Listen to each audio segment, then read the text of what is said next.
네, 이 시간 하나님 말씀 보겠습니다. 오늘 이 시간 우리에게 주어진 하나님의 말씀 요한복음 13장 36절로 38절에 있는 말씀입니다.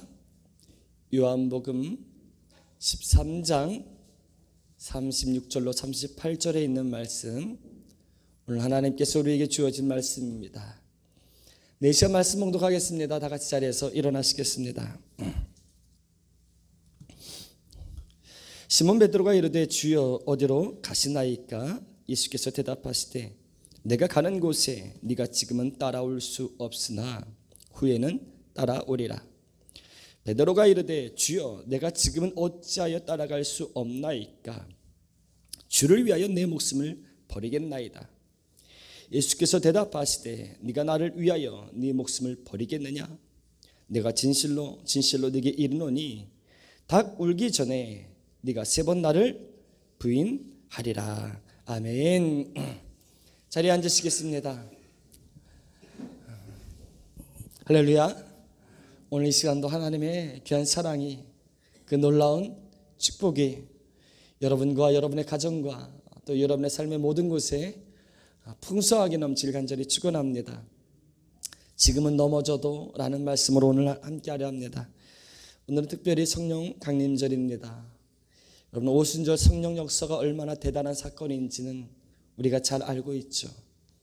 예수님께서 부활하신 다음 40여일 동안 제자들과 함께 하시고 또 제자들에게 보이시고 나타나시고 말씀하시고 이제 그렇게 제자들이 보는 가운데 하늘로 올라가셨습니다.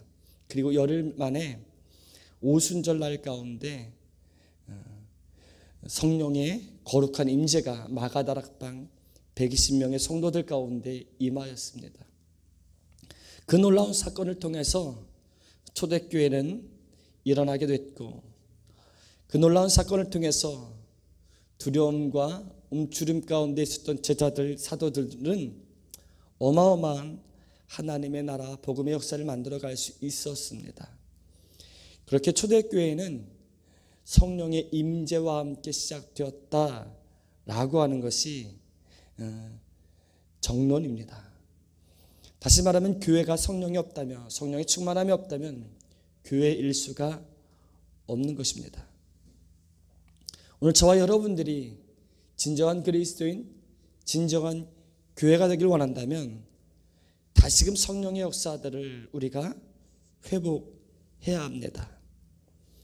또한 오늘은 성령 강림절과 함께 요한 웨슬레 목사님, 우리의 감리교를 창시하신 요한 웨슬레 목사님의 회심 283년째 되는 해입니다. 오늘이 5월 24일이 바로 요한 웨슬레 목사님이 성령 회심의 역사가 있는 날입니다.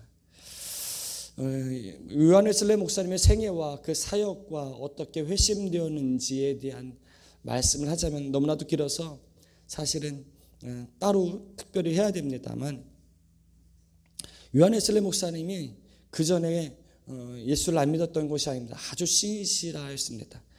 그 성령 회심의 사건 이전에 웨슬레 목사님과 동생 찰스 웨슬리 목사님, 우리 찬송가에도 그분의 찬송이 많이 기록되어 있습니다. 아주 음악적으로 굉장히 탁월한 동생이 찰스 웨슬리인데, 그 동생과 함께 옥스퍼드 대학에서 신성클럽이라고 홀리클럽을 만들어서 아주 규칙적이고 경건한 신앙생활을 했습니다. 그들을 가지고, 홀리클럽을 가지고 당시 학교와 주변에 있는 사람들 메도디스트라고 표현했습니다. 규칙쟁이들이라고 규칙쟁이들. 이게 지금 우리 감리교의 이름입니다. 감리교라는 것은 한국말로 왜 감리교라고 표현했는지, 감리사 감독제도 때문에 그렇게 표현했는지 모르지만 원래 이 메도디스트는 감리교 이 규칙쟁이들이란 뜻이에요. 성령의 일정을 가지고 늘 경건의 시간들을 정확하게 가지면서 하나님 앞에 거룩한 삶을 추구한 그리스도인들을 표현하는 겁니다. 근데 그 웨슬레 목사님이 성공회, 다시 말하면 지금 영국 국교회 바로 앞에 우리 성공회 있죠. 그 이 성공회가 영국 국교회가 온 겁니다. 영국 국교회를 성공회라고 하는데 성공회 사제였습니다. 그리고 그분은 끝까지 돌아가실 때까지 영국 성공회 사제로 있기를 원했습니다. 하지만 그 후예들이 이 웨슬레의 제자들이 통해서 저절로 감리교회 모임이 만들어지게 되고 또 그 모임을 통해서 영국 사회가 변화되고 거룩한 교회가 세워지게 된 겁니다. 그분이 영국 성공회에서 사제 신분을 받고 미국에 선교를 가셨습니다. 당시는 미국은 막 개척이 시작하고 막 이루어질 때였습니다. 그런 곳에 원주민들, 인디언들 또는 뭐 그곳에 막 이주하는 그 사람들을 대상으로 선교하기 위해 갔다가 별로 그렇게 크게 실적을 보지 못했습니다. 2년 만에 포기하고 영국으로 다시 돌아오게 됐습니다. 본인은 엄청난 능력을 가졌다고 생각했는데, 많이 준비했다고 생각했는데, 많이 배웠다고 생각했는데, 그래서 많은 열매를 맺을 줄 알았는데 그게 되지 않았던 거예요. 어제 저희 지방에서도 한 교회가 개척을 했습니다. 라이트하우스라고 하는 포승의 공단 안에 교회를 개척을 했습니다. 그분은 아예 시작부터 외국인 교회를 외국인 전도하고 또 외국인들 선교하기 위해서 시작을 했습니다. 나이도 많으신 분인데 늦게 시작했습니다. 그 이유는 본인이 큰 교통사고를 당하시고 죽을 뻔했다가 다시 살리면서 나머지 인생 하나님께 드리겠다 해서 느지막이 신앙을 하셨고 또 그렇게 선교를 이제는 마음 먹으셨습니다. 나가는 선교를 지금 못하니까 다 막혀서 선교사 나갈 수 없으니까 하나님의 뜻인가 보다. 여기서 들어온 사람들 이들을 선교해서 이들을 훈련시켜서 이들을 가르쳐서 이들이 나가면 이들이 다시 돌아가면 그곳에 하나님의 나라가 더 크게 세워질 수 있다. 그럼 들어온 사람들이 한 230만 명 정도 된대. 우리나라 통계에 외국인들이. 그럼 그들을 향하여 복음을 전하자라고 하더라고요. 그런 마음으로 교회를 개척을 시작을 하게 되었습니다. 그래서 저도 어제 갔다 왔고 거기에 뭐 많은 분들이 축하도 하고 격려도 하고 또 이제 권면도 하는데 한 분이 권면하면서 권면사를 하면서 말씀하는 예화 중에 한 목사님이 태국에 가셨대요. 막 코끼리 쇼를 하고 막 하는 그런 걸 보셨나 봐요. 이 조련사가 여러분들 중에 이 코끼리를 울릴 수 있는 분이 있습니까? 울리기만 한다면 제가 선물을 드리겠습니다 하면서 조련사가 했대요. 그 관중들 중에 내가 해보겠습니다, 제가 해보겠습니다 막 해보는 사람들이 꼬집기도 하고 막 그냥. 그런데 아무도 코끼리를 울리지 못해요. 근데 한 분이 소리를 들고서 내가 해보겠습니다 하고서 나갔습니다. 그리고 코끼리 귀에다 대고 소곤소곤 됐더니 코끼리가 울더라는 거예요. 그 조련사가 아니 어떻게 이 코끼리를 울렸습니까? 했더니만 이분이 하는 말이 내가 이 코끼리한테 말했습니다. 나 한국에서 개척교회 하는 목사다 했더니 울더라는 거예요. 그 다음에 또 막 이제 쇼를 하다가 이제 코끼리 앞다리도 세워서 두 발로 걷는 그런 쇼도 하나 봐요. 저처럼 이 코끼리 앞다리를 세울 수 있는 분들이 있으면 나와보세요 했대요. 뭐 이 사람 저 사람들이 조련사 흉내내면서 해봤는데 안 되더라는 거예요. 다시 한번 이분이 내가 해보겠습니다 하고서 또 나가서 코끼리 귀에다 대고 또 소곤소곤 했더니 갑자기 앞다리를 들더라는 거예요. 도대체 무슨 말을 했길래 이 코끼리가 앞다리 갑자기 듭니까? 했더니 이분이 조련사에게 하는 말이 너 나랑 같이 가서 한국에 가서 개척교회 할래? 했더니 두 다리를 들더라는 거예요. 우스개로 만들어진 예화입니다. 개척교회가 얼마나 힘든가를 보여주기 위해서 한 겁니다. 개척교회 막 시작하는 전도사한테 이분이 권면하면서 이렇게 힘들단다라는 걸 하려고 하는 거예요. 여러분 개척교회가 한국교회 가운데는 포화 상태라서 힘든 건 사실입니다. 근데 옛날에도 힘들었던 모양입니다. 위안 웨슬리 목사님도 그거 하러 갔던 거예요. 미국에 개척하러 갔던 거예요. 근데 2년 만에 그렇게 잘 훈련받은, 그렇게 열심히 공부했던, 그렇게 뛰어났던 석학이 정말 열정적으로 하나님 앞에 자신을 드리기로 고백하고 헌신했던 분이 2년이 채 안 돼 포기하고 아무런 열매도 없이 그냥 기운 쭉 빠진 상태로 그냥 귀국하게 되었어요. 얼마나 자기가 한심하겠어요. 얼마나 또 하나님께, 하나님 내가 그렇게 열심히 했는데 왜 안 됩니까? 그러면서 반문 또 얼마나 많이 했겠어요. 그렇게 터덕터덕 옥스퍼드 거리를, 올더스케이트 거리를 거니는데 한 교회에서 찬송 소리가 들려요. 집회를 하고 있었던 모양이에요. 붕해를 하고 있었던 모양이에요. 그래서 무심결에 끌려서 들어간 거예요. 마음이 이상하게 내가 들어가겠다는 게 아니라 들어가려고 계획한 것도 아니고 여기 참여하려고 한 것도 아니고 그냥 걷다가 소리가 들리니까 들어간 거죠. 저희 교회도 가끔 찬양 소리에 이끌려서 들어오시는 분들도 가끔 있습니다. 그건 하나님의 은혜인 것 같습니다. 그럼 딱 들어갔는데 때마침 그 안에 모라비안 교도들이, 여러분 다른 종교가 아니에요. 같은 기독교인데 어떤 모라비안 사람들의 모임이에요. 그들이 집회를 하고 있었던 거예요. 막 시작할 때 찬양이 끝나고서 사회자가 루터가 강의한 로마서 서문, 다시 말하면 로마서 서문이 뭐냐면 로마서를 강의를 쫙 썼잖아요. 근데 그 로마서가 어떤 취지이고 어떻게 하나님께서 역사하셨는지를 이야기하는 서문, 서론이에요. 서론. 이 서문을 그냥 읽었어요. 옛날에는 설교 없이 이렇게도 많이 했어요. 그 루터가 쓴 로마서 서문을 쭉 읽는데 그때 이 성령의 임재가 웨슬레 목사님 가운데 확 임하게 된 거예요. 그게 이 웨슬레 목사님의 회심 사건이에요. 뜨거운 열정은 있었는데 배운 건 많은데 아주 열심히 공부하고 준비했는데 왜 열매가 없었냐? 성령의 임재 충만함이 없이 사역했기 때문에 안 됐다는 거예요.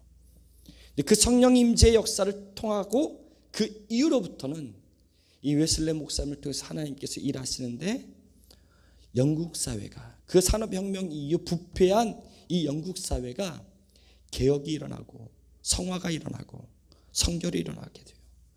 단적인 예로 어떤 역사들이 일어나냐면 웨슬레 목사님이 설교와 강단을 잃어버렸어요. 성공회에서는 그런 설교 원하지 않아요. 그래서 성공회 강단을 잃어버리기도 했어요. 너 사죄하지 마라 쫓겨났단 말이에요. 웨슬레 목사님이. 그런 건데 그분은 설교를 해야 되는데 말씀을 전해야 되는데 전할 곳이 없잖아요.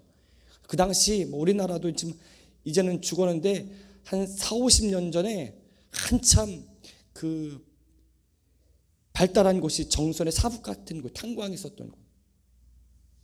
연탄 한참 떼던 시절에는 여러분 탄광이 얼마나 발달했습니까? 근데 지금 사북 가면 탄을 캐기도 합니다. 지금도 여전히 조금씩 캡니다. 근데 거기는 카지노예요. 리조트가 있어요. 옛날에 살던 사람들 거진 다 이주하고 남지 않았어요. 영국이 산업혁명 가운데 막 발달할 때 가장 많이 인기 있었던 것은 석탄. 그 당시에는 석유가 어떻게 쓰는지 몰랐어요. 석탄이에요. 그러면 광부들이 가장 부를 많이 가졌고 또 그들이 돈을 제일 잘 벌었어요. 힘든 일이지만 거기에 극장가가 있고 술집이 널렸어요. 그 앞에서 그 길거리에서 사과 갯장 하나 놓고 올라가서 웨슬레 목사님이 말씀을 전합니다. 무슨 말씀이었을까요? 아주 간단해요. 회개하십시오. 회개하십시오. 회개하지 않고는 하나님의 집에 들어갈 수가 없습니다. 본인이 회심의 역사 가운데 가장 중요한 성령의 가장 큰 열매는, 성령의 가장 큰 역사는 여러분 다른 게 아니에요. 귀신을 물리치는 게 아니고 병든 자를 고치는 게 아니에요. 성령의 가장 큰 역사는 우리를 회심하게 하는 거예요. 그 말씀을 전하는데 사람들이, 술집으로 들어가려던 사람들이, 또는 술집에서 나온 사람들이 그 설교를 듣고 회개하기 시작했어요. 그리고 웨슬레 목사님이 설교하던 그 거리는 술집들이 닫을 수밖에 없어요. 왜 안 들어가니까. 극장가들이 닫았어요. 문을 닫았어요. 왜 안 들어가니까. 사창가들이 문을 닫았어요. 왜? 사람들이 회개하고 안 들어가니까. 이게 웨슬리 목사님의 역사예요. 웨슬리 목사님의 역사가 아니라 성령님께서 일하신 역사이죠. 오늘이 그 성령 강림절과 웨슬리 회심의 기념주일인 것을 여러분들이 함께 되새기며 우리 안에 그 놀라운 성령의 역사가 일어날 간절히 축원합니다. 오늘 본문 말씀 가운데 함께 하기를 원합니다. 오늘 말씀은 무슨 얘기입니까? 예수님께서 베드로 너 나를 3번 부인할 거야 라고 하는 예언을 하신 거예요. 뭐 이건 예언이라도 이루어질 수도 있고 이루어지지 않을 수도 있는 예언, 그런 게 아니에요. 정말 꼭 집어서 네가 오늘 닭 울기 전에, 이 하루도 지나가기 전에, 이 닭 울기 전에 네가 나를 3번 부인하리라. 이거는 여러분 베드로가 아무리 조심한다 하더라도 일어날 일입니까? 안 일어날 일입니까? 일어날 일이에요. 우린 미리 경계를 줄 때 있어요. 너 조심하지면 너 넘어져. 이거는 이 말을 듣고서 조심하면 넘어질까요? 안 넘어질까요? 안 넘어지잖아요. 베드로한테 야, 너 오늘 닭 울기 전에 이러다가 나 3번 부인해. 이런 경고가 아니란 말이에요. 이렇게 경고할 때는 무슨 경고입니까? 조심하라. 너 그러다가 나 부인한다? 이 말을 듣고서 새겨들은 사람들은 어떻게 합니까? 자기가 예수를 부인하지 않기 아주 조심하겠죠. 그러다 보면 부인하지 않는 그 위험을 넘어갈 수 있는 경고가 될 수 있어요. 근데 예수님께서 이 말씀하신 거는 경고가 아니에요. 너 그런단다. 그럴 거야. 그럴 거니 그렇게 돼. 라는 거예요.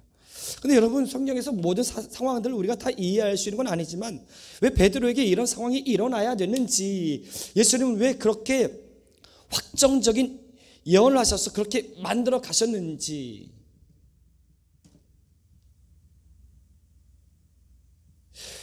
여러분 예수님께서 사랑하는 그 제자가 이 베드로가 넘어지는 것을 원하실까요? 원하시지 않을까요?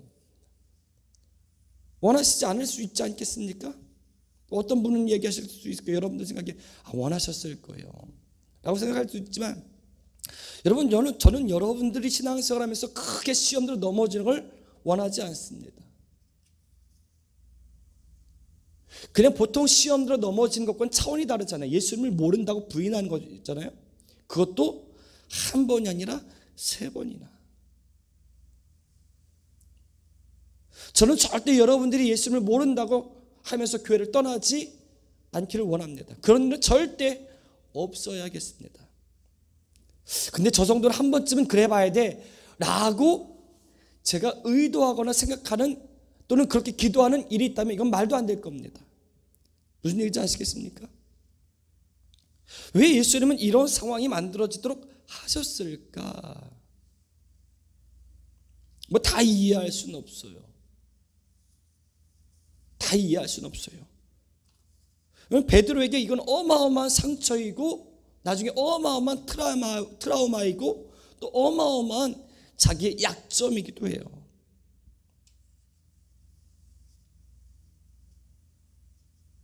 그리고 여러분 아시잖아요. 여러분 이 정도로 했다면 여러분 돌아오지 못할 가능성도 많지 않습니까? 여러분 가룟유다는 예수님을 은 30냥에 팔았습니다. 팔자마자 곧바로 후회해서 그 돈을 가지고 다시 제사장에게 가서 나 물려라 나 이거 없던 걸로 하자 라고 했습니다.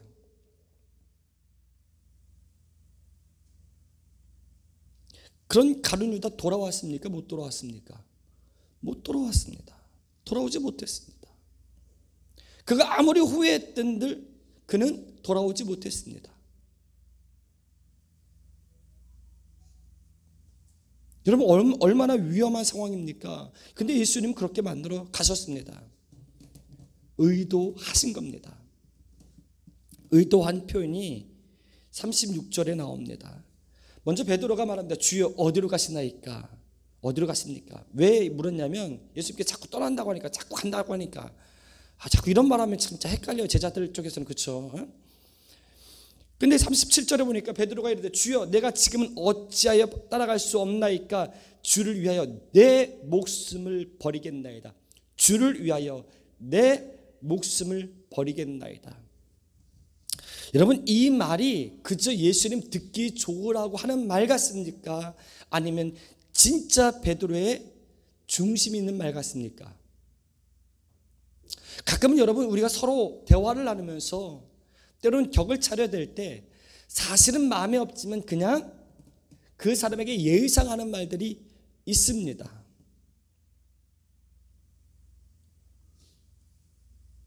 그런 말들이 참 많기도 합니다. 의외로. 여러분들은 그런 말 안 하십니까? 근데 때로는 그런 것과 전혀 상관없이 진짜 진심의 마음을 고백할 때가 있습니다. 오늘 이 베드로가 주여 내가 주를 위하여 내 목숨을 버리겠나이다. 주를 위하여 내 목숨을 버리겠나이다. 라고 하는 이 고백은 여러분 진심 같습니까? 아니면 예의 같습니까? 저는 진심으로 들립니다. 진짜 진심으로 들립니다. 이런 진심을 갖고 있는 게 베드로입니다. 그런 마음으로 목숨을 버릴 각오를 갖고 주를 따르고자 합니다. 그래서 주여 어디로 가시나이까? 주가 가신 곳 그 끝까지 저는 따를 겁니다. 절대 떠나지 않을 겁니다. 라고 지금 하는데 예수님께서 말씀 가운데 하시는 말씀이 36절에 보니까 내가 가는 곳에 네가 지금은 따라올 수 없으나 후에는 따라오리라. 무슨 얘기하고 있습니까? 지금은 따라올 수 없으나 후에는 따라오리라 라는 거예요. 지금 예수님께서 십자가 가는 길을 베드로는 따라갈 수가 없습니다. 근데 베드로는 자꾸 간답니다. 끝까지 따라간답니다. 내 목숨을 버릴 각오로 따라간답니다. 네 목숨 버려서 예수님께서 가는 길을 막으려 한다? 이것도 옳지 않아요. 베드로가 그러려고 했잖아요. 예수님께서 결단코 그 죽음의 길을 가게 할 수 없으면 제가 막겠습니다 했더니 예수님께서 이 베드로에게 뭐랍니까? 사단아 내 뒤로 물러가라.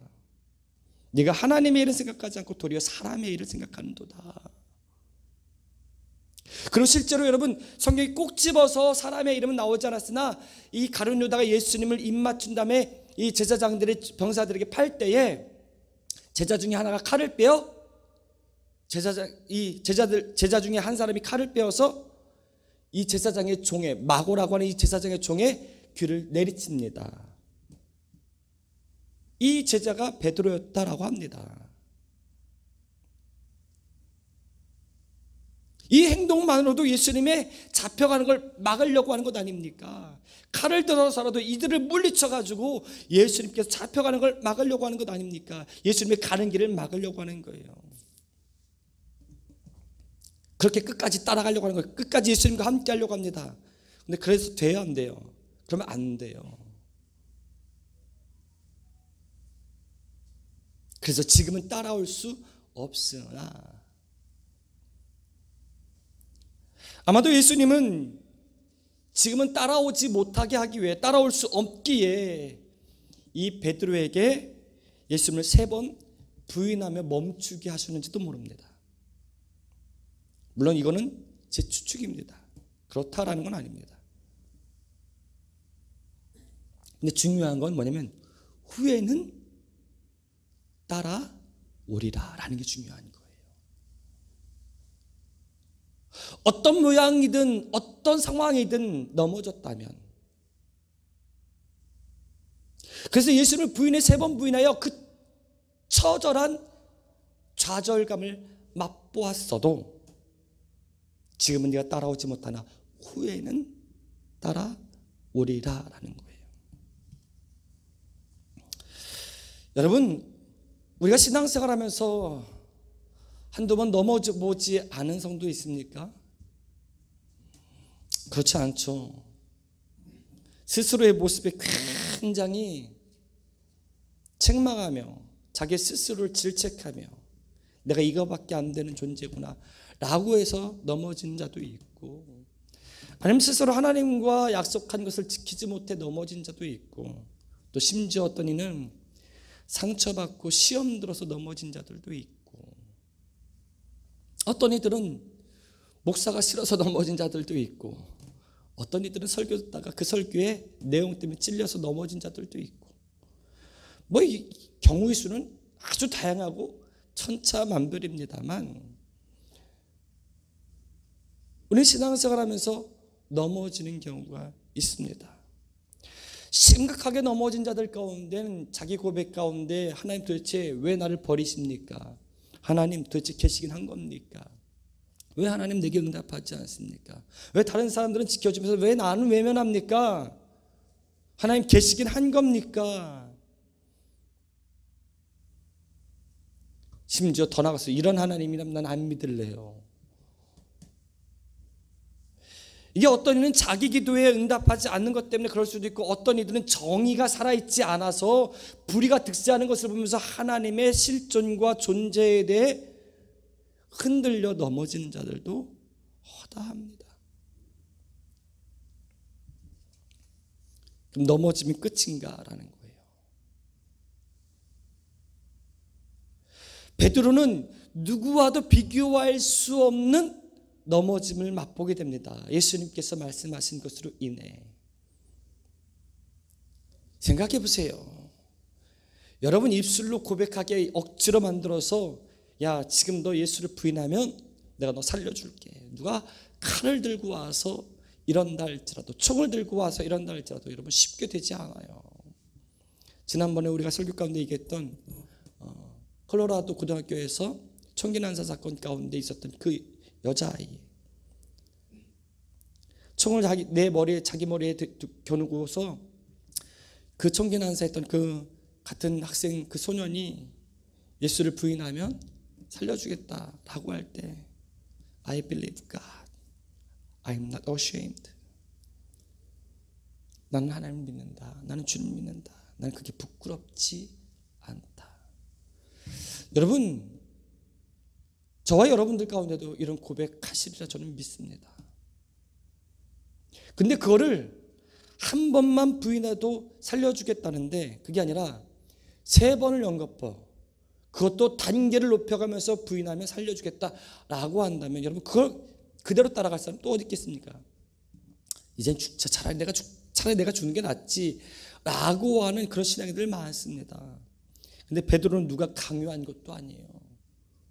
누가 칼을 디밀고서 목에 겨누고서 너 지금 예수 부인하지 않으면 너 죽일 거야 라고 한 것도 아니에요. 그냥 여종의 말 한마디에 너도 그 도당이지, 너도 그와 함께하는 자지, 이 말 한마디 한마디에 나는 그를 모른다, 나는 맹세코 그를 모른다, 심지어 저주하여 맹세하여 모른다까지 갑니다.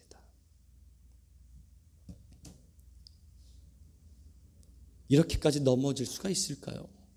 이렇게까지 실패할 수가 있을까요? 이렇게까지 정말 망가질 수 있을까요? 망가진 걸로 따지면 여러분 어마어마하지 않습니까? 여러분 이 베드로가 예수를 부인한 것이 사복음서에 다 나옵니다. 사복음서에 다 나오면서 모든 초대교회 성도를 다 합니다.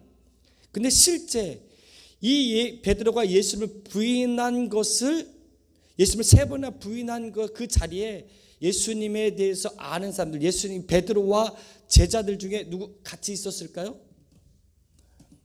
아마 상황을 보니까 없어요. 다른 제자가 이 베드로와 함께 있다가 베드로가 부인하는 모습을 보았다든지 이게 아니란 말이에요. 그럼 원래 베드로가 그 제사장의 바깥들에 가서 불을 쬐고 있었다는 거예요. 거기엔 예수님과 관계된 제자들과 관계된 사람이 없어요. 그냥 다 제사장들과 관계된 그 집 사람들이에요. 근데 베드로가 예수님을 부인한 것, 그 하인들에게 예수를 모른다고 말한 것, 누가 알겠습니까? 근데 사복음서에 다 나와요. 누가 얘기했다는 겁니까? 본인 스스로 고백한 거예요. 본인 스스로.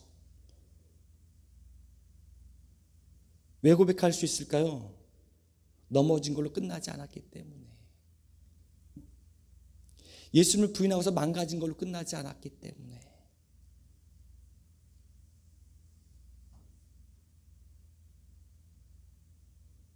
지금은 넘어졌으나 이 베드로는 회개하고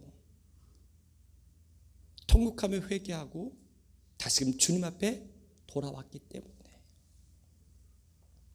그렇게 지금은 넘어져 따를 수 없으나 후에는 이 베드로가 예수님의 길을 따를 수 있는 자가 된 것입니다. 여러분, 오늘 우리가 그래야 됩니다. 오늘 우리가 예수님을 따르는 자가 되길 간절히 원합니다.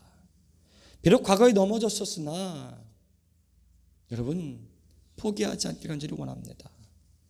베드로가 이렇게 넘어진 게 분명히 트라우마이고 분명히 약점이고, 베드로가 이렇게 넘어진 것이 정말 창피하지만 그는 이야기합니다. 다른 성도들에게 이야기합니다. 아마 그의 설교 가운데 아주 여러 번 나왔었던 모양이겠죠. 근데 이 넘어짐이 이 베드로에게는 약이 될 수도 있고, 이 넘어짐이 후에 주님을 따를 때에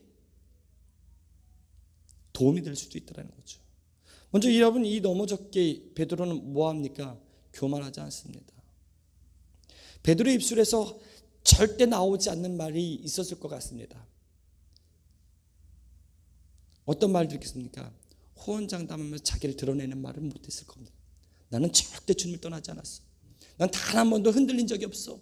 난 주님을 따르면서 이제까지 목숨을 걸고 따라왔어. 여러분, 이런 말을 베드로는 못했을 거예요.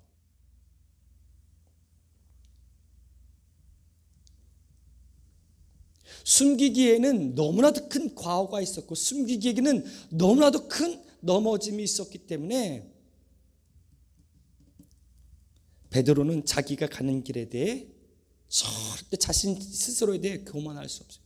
이렇게 넘어진 자도 다시금 품으시는 분이 우리 주님이시다.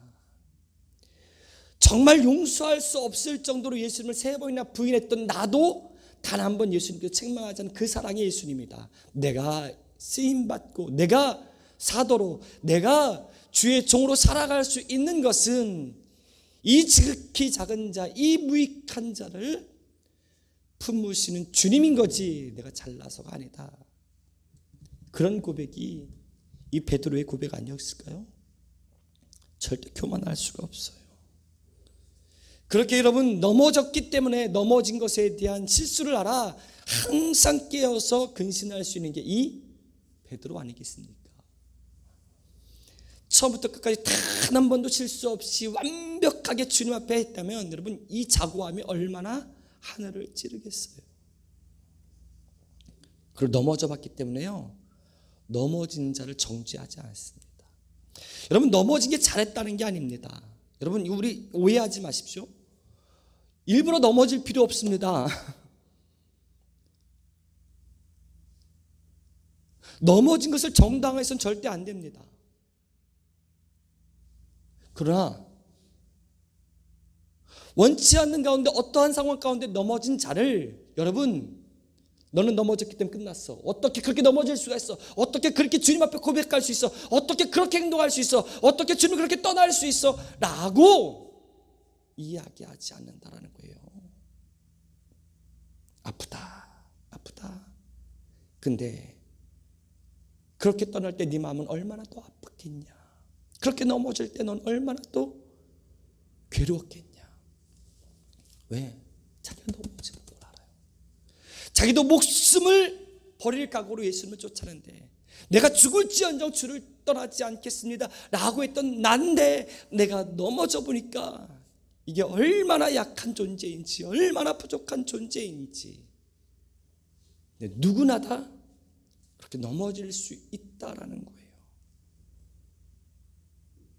그 넘어진 자체를 인정하는 게 아니에요. 여러분, 오해하지 마세요. 그 넘어진 자를 끌어안고 다시 일으켜 세우자. 나도 넘어져 봐서 하는데, 근데 주님은 이 넘어진 가운데 그냥 있기를 원하지 않으셔. 일어나기를 원하신다. 다시금 하나님 앞에 돌아가기를 원하신다. 그런 우리를 예수님은 내치지 않고 받아주신다. 초대교회를 한참 박해하면서, 한참 어마어마하게 심한 박해가 이루어지면서 교회 안에는 두 가지의 큰 반대로 부딪히는 문제가 생겼습니다. 하나는 떠났던 자들을 절대 받아줄 수 없다 라고 하는 강경파. 그러니까 핍박에 못 이겨서 예수를 부인하고 떠난 자들이 있어요. 그들이 다시 주님께 돌아올 수 없다. 또 한쪽은 아니다. 그들이 돌아온다고 하면 그들을 용납하고 받아주자라고 하는 두 파가 강경하게 초대교회 초기에 100년대에 막 부딪혔어요. 어떻게 예수를 한번 부인한 자가 구원이 있을 수 있겠냐? 안 된다. 베드로는 그때 당시 살아있지는 않았어요. 베드로가 있었다면 여러분 그런 얘기들이 오갈 수 있었을까요? 아니에요. 왜? 베드로가 살아있는 모델이에요. 야, 한 번도 아니고 3번 부인. 누가 죽이려고도 아니고 지 스스로 3번 부인한 사람도 이렇게 하나님이 용납하고 받아주시고 예수님께서 품어주시는데, 오히려 이 베드로에게 네가 이 모든 사람들보다 나를 더 사랑하냐라고 물으시며 그에게 다가가 주시는데, 교회 치리자들이 감히 자기들이 판단할 수 있겠어요? 큰 논쟁가 돼 결국 교회는 받아주자, 용납하자 라고 결정이 납니다. 대신에 다시 들어오는 과정과 절차, 진심과 그의 결단이 보이도록 하자라고 하는 과정들을 느끼네요. 그럼 넘어졌기 때문에 넘어진 자들을 아는 거예요.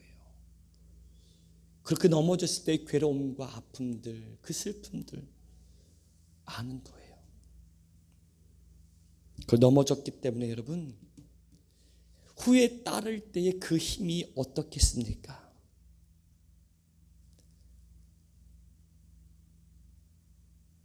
후에 따를 때의 그 힘이 다를 겁니다. 여러분 우리가 목숨의 위태로운 순간을 한번 경험하고 나면 인생의 생의 중요성을 깨달아서 그 죽다 살아난 사람들이 늘 고백하는 말이 뭡니까? 내가 지금부터 사는 것은 덤으로 복으로 주어진 삶이라 이제는 진짜 값지게 살겠다고. 그래서 예수 믿는 사람들 가운데 주를 위해 헌신하겠다고. 어제 개척한 그 교회 전도사님처럼 50이 넘어가지고 이제 전도사 시작하니 이제 언제 저기 목사 안수 받고 저기 하겠어요. 근데 지금 사는 건 은혜로 사는 거라. 근데 50이랑 똑같은 나이에서 많은 분들이 많이 굉장히 슬럼프에 빠지고 권태기에 들고 스스로 처지고 열정도 잃어버리고 무엇 하나 하는 것마다 다 힘도 없고 이런 게 대부분 그 나이 때예요. 아시잖아요. 그렇죠? 근데 그분의 50은 달라요. 왜요? 이제 다시 시작한 인생이기 때문에.